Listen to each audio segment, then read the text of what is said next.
Satrio Piningit melampaui batasan manusia dengan cakra dan kundalini. Tak salah jika dikatakan bahwa Satrio Piningit itu adalah makhluk yang begitu sempurna diciptakan. Alasannya karena di dalam dirinya telah dibekali dengan kekuatan dan kemampuan yang luar biasa. Hanya saja itu semua masih tersembunyi, tertidur pulas, sehingga perlu untuk dibangunkan terlebih dahulu. Dan karena tugas Satrio Piningit di dunia ini juga untuk terus belajar, makanya ia pun harus melatih dirinya dengan sabar dan sungguh-sungguh. Tak ada yang instan dalam mencapai keberhasilan. Oleh sebab itulah, dalam kesempatan ini kami akan menyampaikan informasi yang mungkin sangat berguna untuk Anda sekalian. Dan seperti biasanya, juga terkait dengan kehidupan para leluhur kita, karena apa yang telah mereka lakukan sungguh luar biasa dan kita yang hidup setelahnya perlu mengikuti jejak yang telah mereka tinggalkan. Untuk mempersingkat waktu, mari kita simak bersama-sama. Pada masa lalu, hiduplah kaum yang termasyhur dalam sejarah manusia yang bernama Zaruyat. Mereka tinggal di kawasan yang kini disebut Nusantara pada awal periode zaman ketiga atau Dirgantara.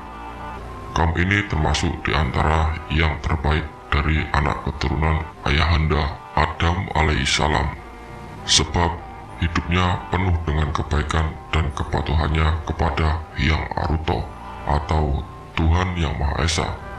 Dan lantaran sangat mengikuti bimbingan dari para utusannya, mereka pun bisa memiliki kemampuan yang sangat luar biasa. Bahkan ada yang bisa berhasil melampaui batasan dirinya sebagai manusia. Dalam kehidupan kaum Zaruyat ini, terdapat sebuah tradisi yang sangat kental mengenai ilmu bela diri, kanuragan, dan ketigdayan. Mereka sangat menyukai bukan sekedar untuk gagah-gagahan saja, tetapi lebih kepada upaya serius agar dirinya bisa memasuki level kehidupan yang lebih tinggi. Tujuannya adalah untuk dapat mengenali diri sejatinya dan bisa pula menyatu dengan sang diri yang sejati, sehingga dalam kehidupan peradabannya sehari-hari, maka ada 5 tingkatan untuk praktisi ilmu bela diri atau kanuragan dan ketigdayan yang bisa dicapai, yaitu sebagai berikut.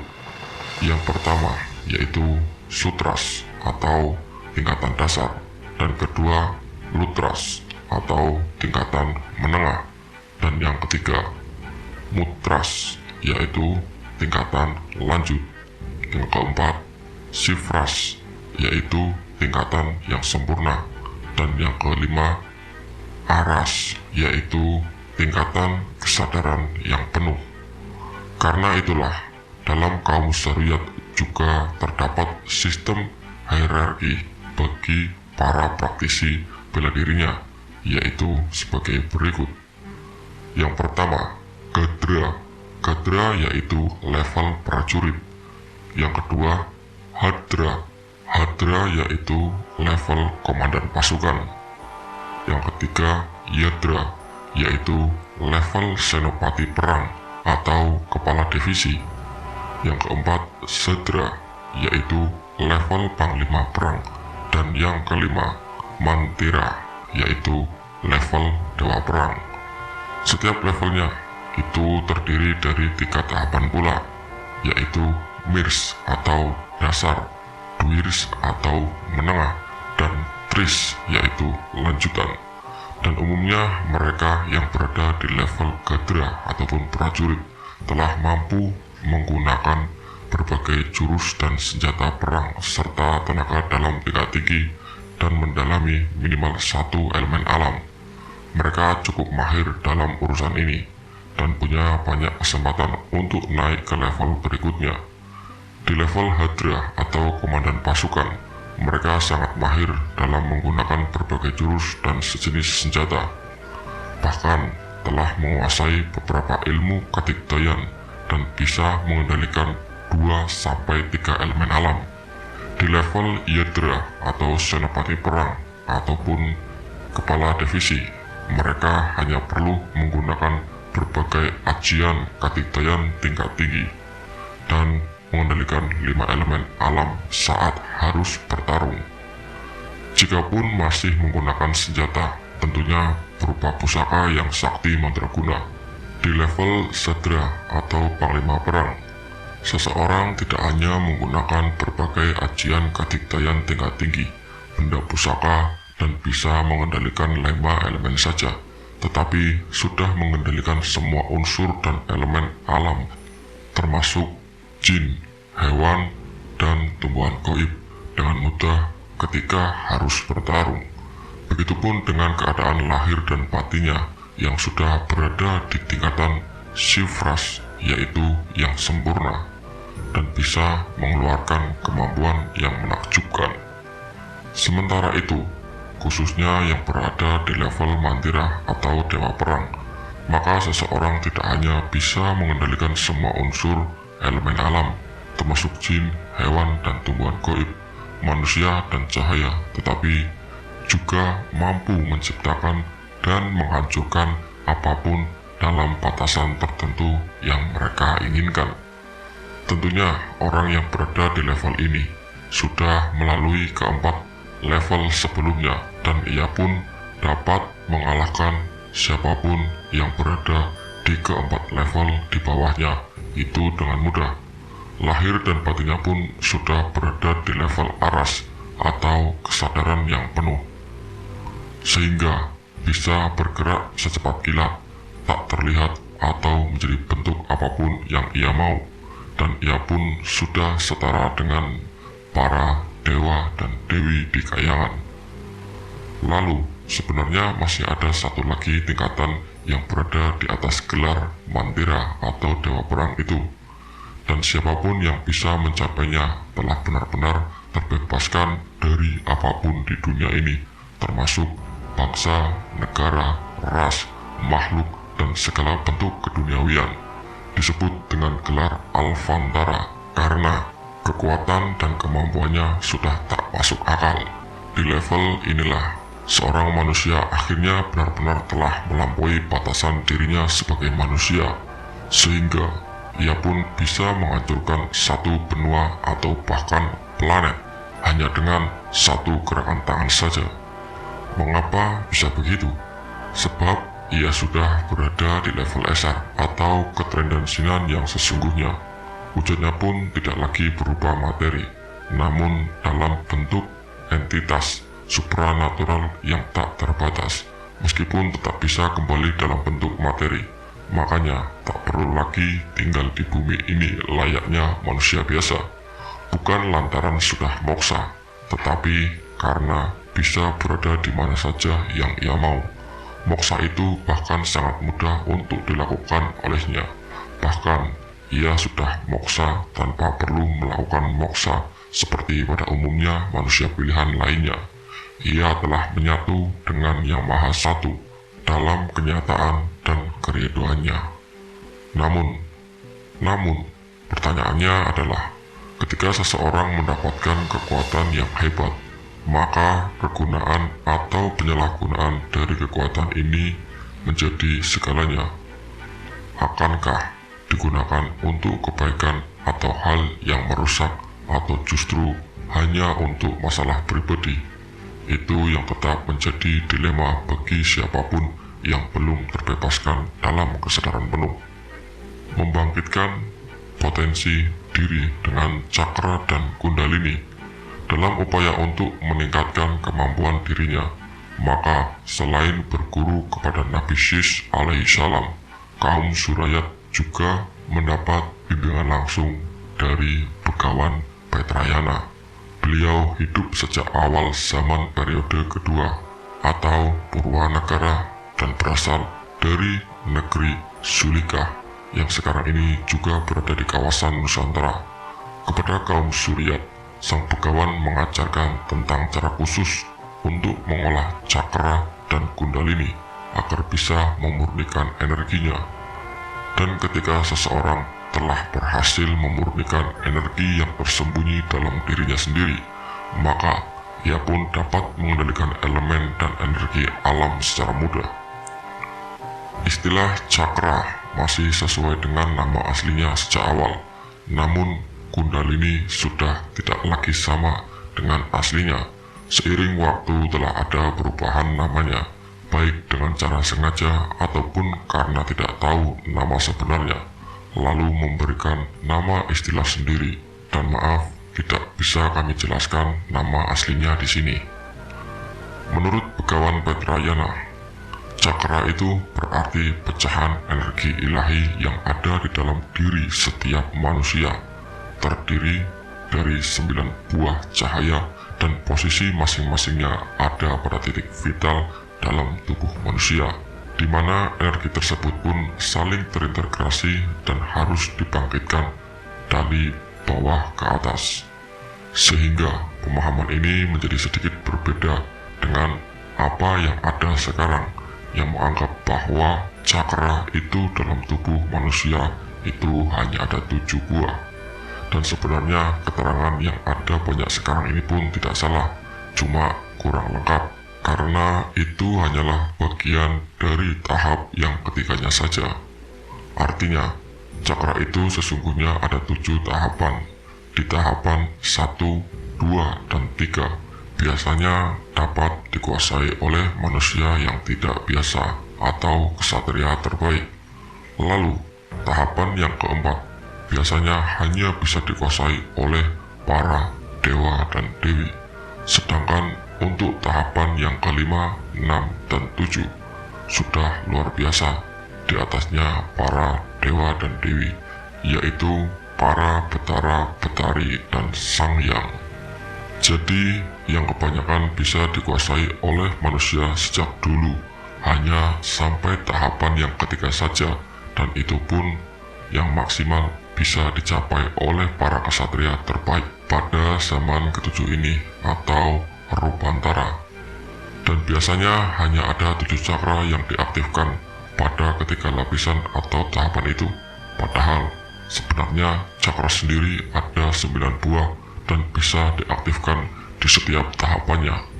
Makanya ketika ada yang tahu rahasia dan bagaimana caranya untuk mengaktifkan kedua cakra lainnya itu, yaitu cakra yang ke-8 dan cakra yang ke-9, maka ia akan menjadi sosok yang sangat luar biasa.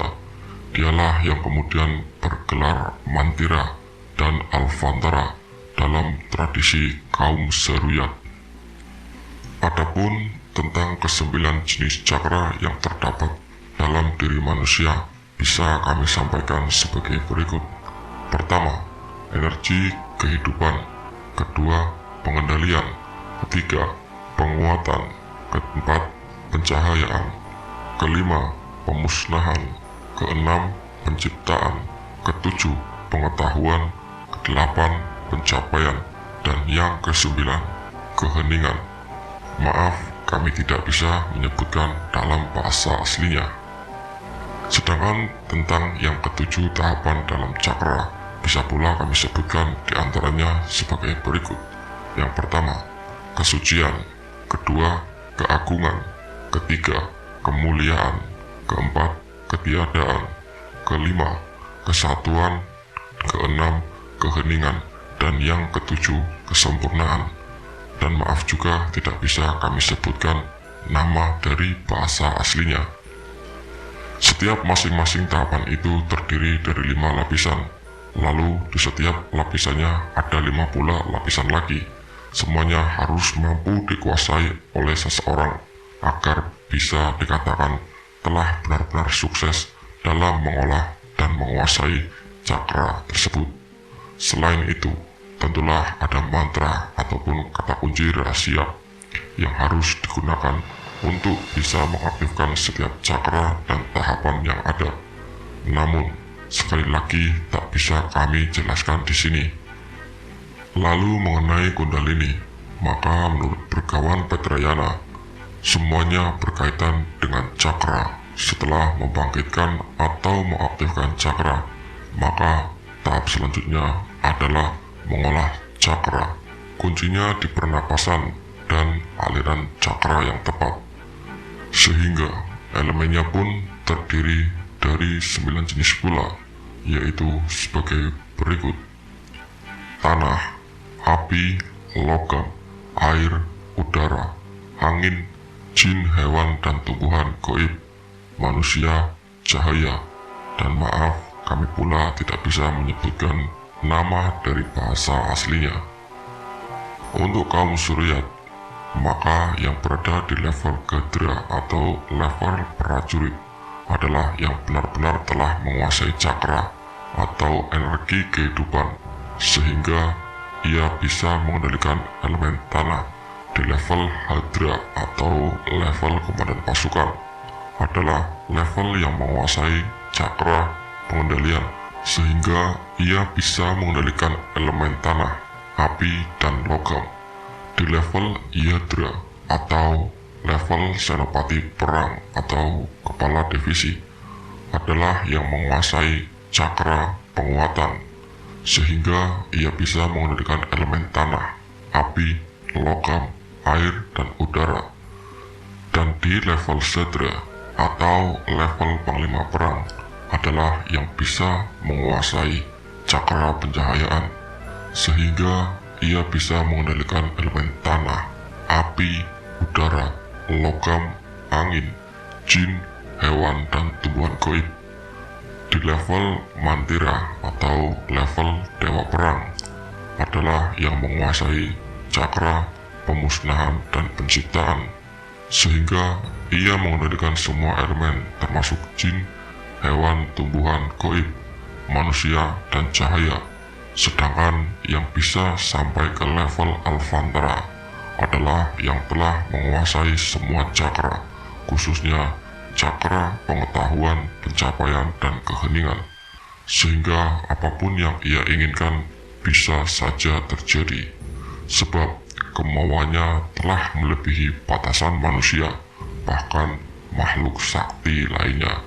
Tetapi dari zaman ke zaman, umumnya para kesatria terbaik manusia itu hanya mampu menguasai ketiga cakranya saja, yaitu energi kehidupan, pengendalian, dan penguatan. Sangat jarang yang bisa melebihi itu. Untuk mengendalikan elemen tanah misalnya, maka cukup dengan fokus di cakra paling bawah, yaitu energi kehidupan, harus menyatu dengan bumi, dan latihannya tanpa alas kaki atau nyeker. Jadi lebih banyak pada gerakan kaki dalam setiap jurusnya, lalu diikuti dengan gerakan tangan dan seluruh bagian tubuh. Setelah menguasai elemen tanah, maka tahap selanjutnya adalah menggabungkan antara energi kehidupan dengan energi pengendalian untuk bisa membangkitkan energi api dari dalam diri, sehingga bisa mengendalikan elemen api yang terdapat di alam. Begitulah seterusnya, satu persatu harus terlatih dengan sabar dan tekun, tentunya dengan cara dan teknik yang benar. Setiap orang harus hafal nama-nama istilah dalam cakra dan kundalini sesuai bahasa aslinya, bukan terjemahan yang kami sampaikan dalam video ini, bukan pula yang tersebar umum sekarang, karena memang bukan itu. Hal ini juga merupakan syarat penting untuk bisa menguasai keduanya. Oleh sebab itu, perlu adanya usaha dalam memurnikan energi-energi yang ada dalam diri sendiri, lalu dikumpulkan dan disatukan. Setelah masing-masing posisi berhasil disatukan dan dimurnikan, barulah melakukan pemurnian terakhir, di mana semua energi itu harus menuju ke titik atau posisi cahaya. Dan perlu diketahui bahwa sesungguhnya ketika berhasil menuju cahaya itu, atau dalam artian telah mendapatkan cahaya sejati, maka itu barulah lapisan yang pertama saja, karena sesungguhnya ada 4 lapisan cahaya sejati lain yang lebih tinggi dan tak mungkin semua orang bisa mencapainya. Sangat sulit, karena Bahkan setiap lapisan cahaya itu terdiri dari 5 lapisannya pula. Artinya ada 5 kali 5 sama dengan 25 lapisan cahaya yang harus dicapai. Jika belum sukses melampaui kelima lapisan cahaya sebuah lapisan cahaya itu, maka otomatis tak akan bisa mencapai lapisan cahaya yang sejati berikutnya, yang kesemuanya itu berjumlah 4 lapisan lagi. Sesuai penjelasan yang sudah saya sampaikan, maka ketika seseorang berhasil sampai di lapisan cahaya sejati yang pertama, maka ia sudah bisa dengan mudah mengendalikan semua elemen alam, termasuk tanah, logam, air, udara, angin, api, petir, ether, dan lain-lain. Bahkan ia sudah pantas disetarakan dengan dewa-dewi di kayangan. Bayangkan jika seseorang mampu sampai ke lapisan cahaya sejati lainnya yang lebih tinggi sifatnya, itulah kekuatan dan kemampuan diri manusia yang sesungguhnya. Dan karena itulah Sang Hyang Wisnu pun sempat menjelaskan bahwa antara cakra dan kundalini itu adalah sejalan. Kuasai dulu cakra, barulah kundalini. Dan jika telah berhasil menguasai keduanya, maka akan bisa naik ke tahap memurnikan energi. Adapun caranya harus dengan bersemedi dan fokus terus ke titik energi yang ada, misalnya energi tanah. Jika lelakunya benar, maka di depan tubuh akan muncul serpihan energi putih yang itu harus disatukan. Seolah-olah dari tubuh ada tangan gaib yang keluar mengambil energi tersebut untuk disatukan. Bentuknya lingkaran yang ada lingkaran kecil di tengahnya. Bisa dibilang lingkaran kecil yang berada di tengahnya itu untuk meletakkan energi tersebut ke posisi ataupun titik pusat kemurnian energi dari tanah. Sehingga jika digambarkan, maka ada 3 bagian lingkaran, yaitu luar, dalam, dan yang kecil. Energi yang keluar dari area titik energi tanah yang belum dimurnikan itu lalu dikumpulkan dalam bentuk lingkaran. Setelah terkumpul semuanya, barulah dapat disatukan lalu dimurnikan. Jadi seperti model piringan CD atau compact disc yang sudah ada lubang pada bagian tengahnya.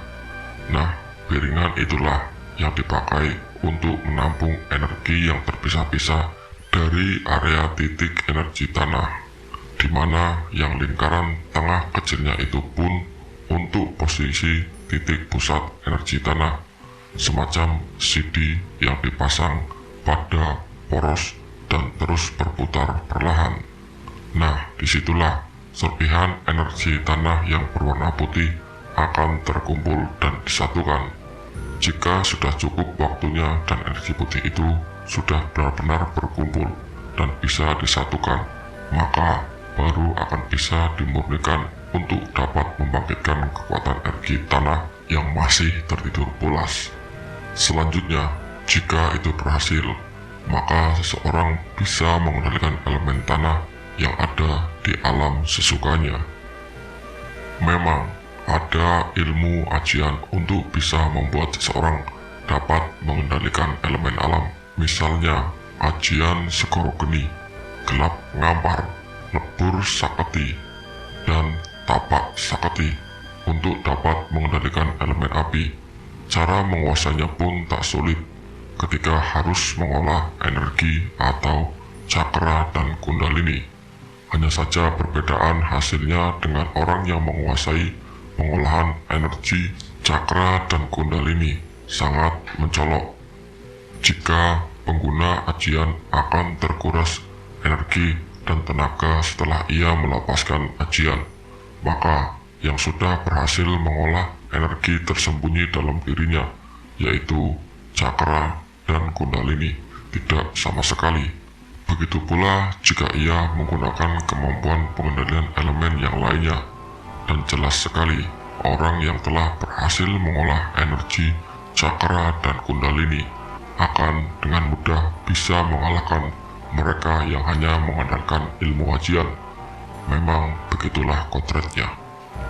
Dan jika ada yang merasa bahwa pembahasan dalam video ini sangat berbeda atau bahkan bertentangan dengan apa yang pernah dijelaskan pada video mengenai cakra dan kundalini sebelumnya, maka itu karena memang keduanya berbeda level, ibarat sebuah buku.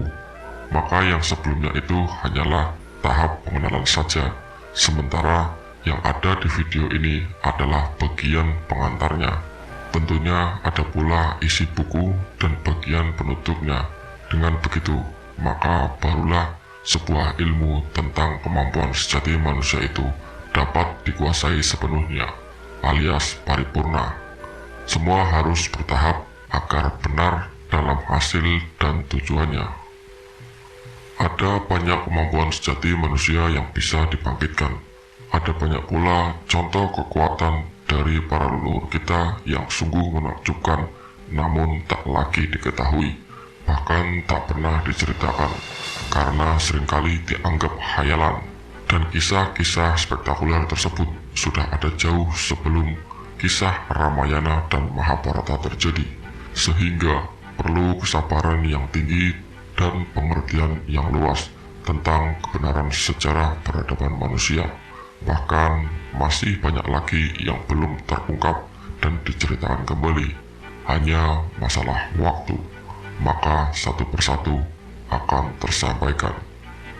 Untuk itu, sadarilah bahwa tak ada yang mungkin jika kita tahu caranya dan menyadari setiap kemampuan tersembunyi dalam diri kita sendiri. Hanya saja itu tak akan semudah yang dibayangkan.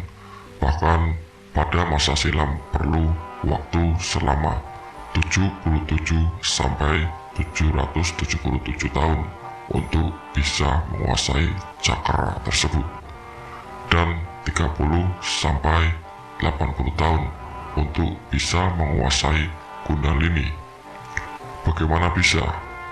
Maklumlah, para leluhur kita dulu bisa diberikan umur yang sangat panjang dan sifat mereka yang sangat gigih dalam berlatih. Berbeda sekali dengan kita sekarang yang hidup di periode zaman ketujuh ini, yang bahkan selalu berpikir untuk mendapatkan sesuatu dengan cara yang paling instan. Sungguh aneh dan lucu. Lantas, bagaimana dengan kita sekarang? Apakah mungkin dapat menguasai teknik pemurnian energi, cakra, dan kundalini juga? Maka atas izin Yang Aruto atau Tuhan Yang Maha Esa, tentulah bisa, namun dengan cara dan aturan yang sedikit berbeda, lebih sederhana. Dan tentang masalah waktu, jelas tak mungkin lagi sama dengan yang terdahulu, karena kita sekarang berumur singkat dan banyak malasnya. Dia yang maha mengetahui setiap kebutuhan dan kemampuan dari makhluknya, sedangkan waktulah yang ditugaskan untuk membuktikan kebenaran ini. Dan beruntunglah bagi siapapun yang nantinya berkesempatan untuk bisa mempelajarinya.